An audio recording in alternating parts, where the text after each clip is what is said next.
No hi ha cap punt fix. És que és molt bona la pregunta. L'ha sentida tothom? Com podem saber en quin punt de l'espai ens trobem?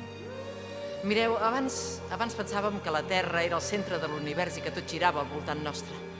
Avui en dia sabem que la Terra gira sobre el seu eix a 1.000 km per hora, que també ho fa al voltant del Sol a 107.000 km per hora, que el sistema solar es mou dins la Via Làctea a 825.000 km per hora i que la mateixa Via Làctea viatja per l'espai a 2,3 milions de quilòmetres per hora. La veritat és que no hi ha cap punt fix.